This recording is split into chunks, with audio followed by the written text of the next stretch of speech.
नमस्कार। ये वक्त न ठहरा है कभी, न बदली इसने चाल है। जो एक बार निकल जाएगा न कभी लौट कर आएगा। जो कीमत इसकी समझ पाएगा वो मंजिल अपनी पा जाएगा। नमस्कार। एक प्यारी सी सुबह ने दस्तक दे दी है और आपकी सुबह को और ख़ास बनाने मैं अनामिका लेकर आ गई हूँ आपका पसंदीदा कार्यक्रम बिहार बिहान। बिल्कुल दर्शकों, और इसी के साथ आपके साथ आपकी होस्ट मैं हूं मुस्कान। दर्शकों, नए दिन की शुरुआत हो चुकी है और जैसा कि आप सभी जानते हैं कि हर रोज़ आपके समक्ष उपस्थित होते हैं हम एक विशेष मेहमान के साथ और उनसे कुछ खास बातचीत करते हैं। आज दिन है रविवार और साथ ही आप जानते हैं कि रविवार के दिन हम खुद के लिए समय निकालते हैं और जब मंडे आता है तो हम नए दिन की शुरुआत करते हैं। मंडे में हम खुद के लिए एक नई ऊर्जा आती है, एक नई एनर्जी आती है नई चीज़ों को की शुरुआत करने के लिए। क्यों अनामिका? और साथ ही साथ जैसा कि अनामिका ने बताया कि वक्त एक ऐसी चीज़ है जो कभी किसी के लिए रुकता नहीं, ये हमेशा आगे बढ़ते रहता है।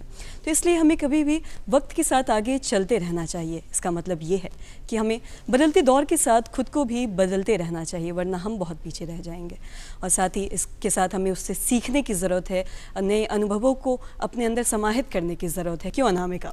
सही कहा मुस्कान। एक पुरानी कहावत है दर्शकों, time and tide wait for no man. वक्त कभी किसी के लिए नहीं रुकता, ये निरंतर बढ़ता रहता है। और वो कहते हैं ना कि बदलते दौर के साथ खुद को तो बदलना ही चाहिए। और एक लाइन है कि बहती दरिया सा होना चाहिए, ठहरा पानी अक्सर गंदा हो जाता है। बहुत सही बात कही मुस्कान। जिस तरह से दर्शकों अंधेरी रात के बाद सुबह का आना तय है, जिस तरह से बहती हुई नदी का एक किनारे से दूसरे किनारे तक जाना तय है, जैसे ऋतुओं का हर बार रंग बदलना तय है, उसी तरह से वक्त का बढ़ते रहना भी तय है। पर कई बार हमें वक्त की कीमत उसके निकल जाने के बाद समझ आती है। हम कई बार ये सोचते हैं कि काश हमारे पास कुछ और वक्त होता तो हम अपने जीवन में कुछ और कर पाते, उसे और बेहतर बना पाते, अपने लक्ष्य को प्राप्त कर पाते। पर वक्त का पहिया तो चलता जाता है और जाते जाते हमें यह सिखाता है कि इसके महत्व को समझकर, पहचान कर, इसका सदुपयोग कर हम अपने जीवन को सफल बना सकते हैं, सार्थक बना सकते हैं और अपने लक्ष्य को प्राप्त कर सकते हैं। इसीलिए हमें ये याद रखना चाहिए कि lost time is never found again. इन्हीं सुविचारों के साथ शुरू करते हैं आज का कार्यक्रम। बढ़ते हैं कार्यक्रम के पहले सेगमेंट अनमोल वचन की ओर। महात्माओं द्वारा कहे गए अनमोल वचन हमें जीवन में आगे बढ़ने की प्रेरणा देते हैं, जीवन में कुछ अच्छा करने को, अच्छा सीखने के लिए मार्ग दिखाते हैं। तो आइए एक नज़र डालते हैं और देखते हैं क्या है आज का अनमोल वचन।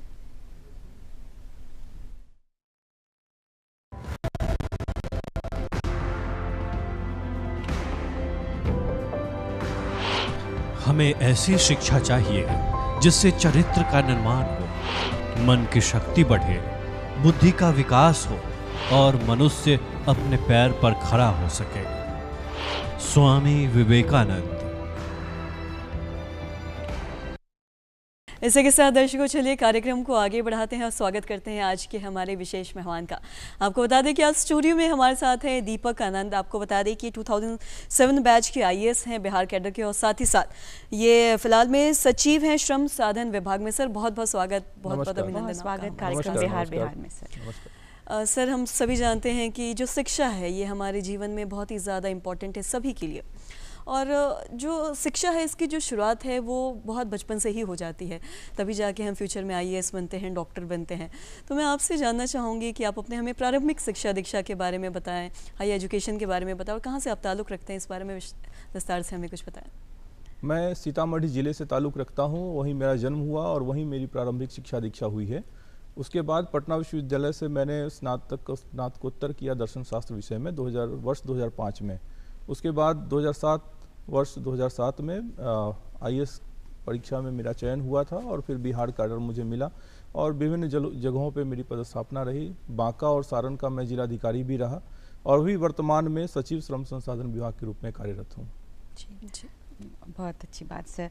सर बिहार की बात करें तो बिहार में श्रमिकों की संख्या जो है वो काफ़ी है, तो आपसे ये जानना चाहेंगे कि श्रमिकों के लिए क्या कल्याणकारी योजनाएं हैं जो चलाई जा रही हैं, इसके बारे में विस्तार से बताएं। बिहार सरकार श्रमिकों के कल्याण के लिए पूरी मेहनत से काम कर रही है और श्रम संसाधन विभाग में कई कल्याणकारी योजनाएं चलाई जा रही हैं श्रमिक भाइयों के लिए। अगर किसी श्रमिक की मृत्यु हो जाती है दुर्घटना में तो उनको 2 लाख रुपए का अनुदान हम देते हैं। अगर अस्थायी निःशक्तता हो जाती है तो 1 लाख रुपए का अनुदान देते हैं और अस्थायी या आंशिक निःशक्तता होती है तो 50,000 का अनुदान देते हैं।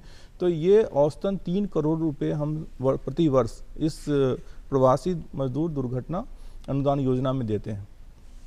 इसके अतिरिक्त अगर हम बात करें असंगठित कार्य क्षेत्र की, तो उसमें जो कामगार और शिल्पकार हमारे यहाँ रजिस्टर्ड हैं, उनको हमारे जो बिहार के श्रमिक हैं, उनको भी यही दुर्घटना मृत्यु अनुदान के रूप में 2 लाख रुपए दिया जाता है।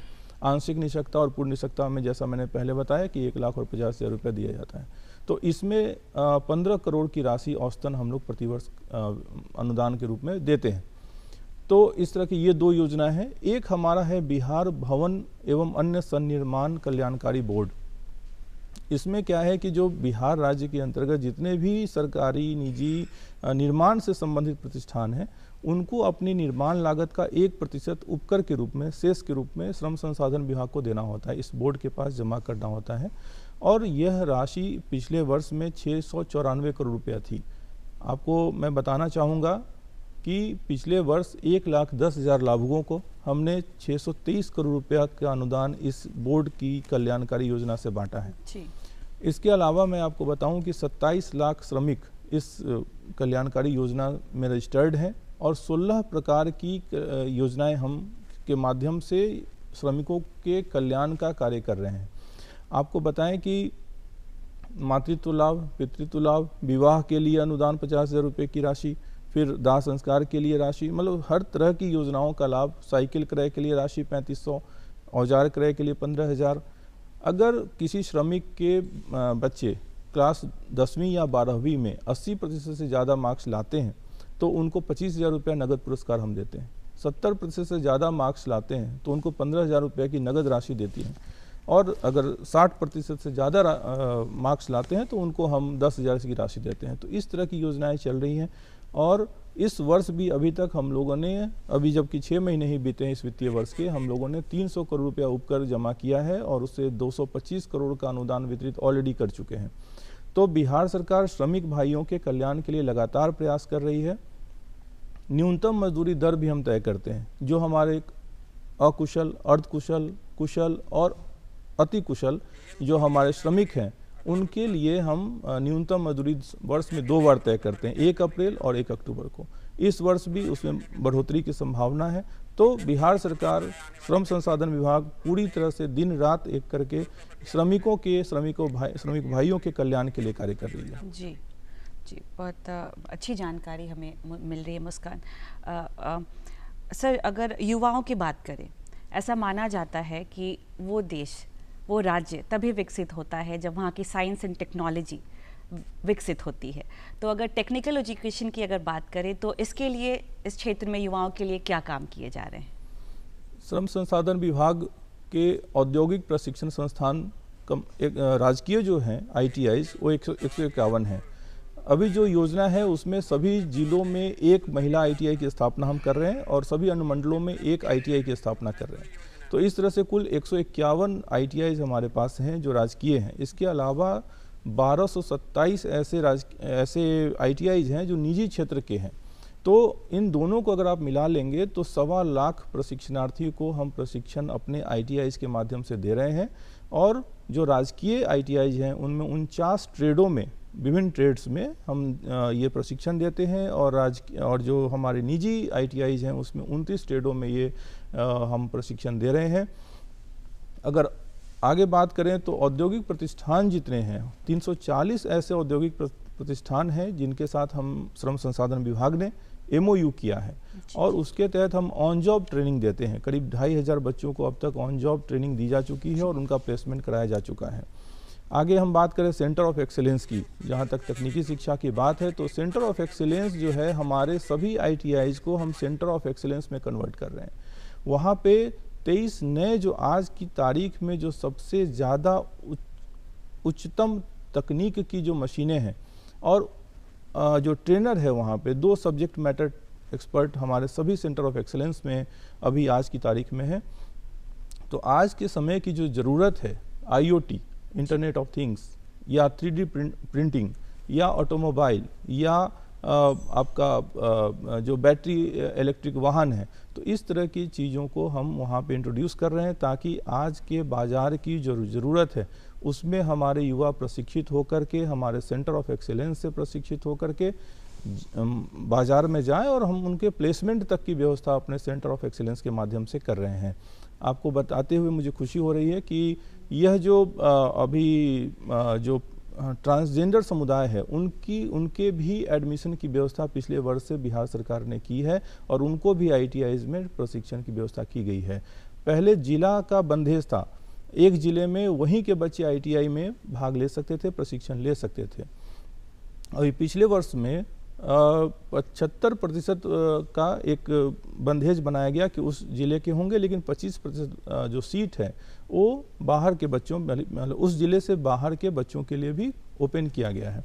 तो इस तरह का पूरा प्रयास किया जा रहा है जिससे हम तकनीकी शिक्षा दे करके उनको रोजगार तक पहुंचा रहे हैं और ITI जो है जो एक मॉडल के रूप में उभर रहा है। जी। और साथ ही जैसा कि आपने अभी स्किल डेवलपमेंट की बात की है, तो हम देखते हैं कि स्किल जो है हम सभी के लिए बेहद ही ज़रूरी है।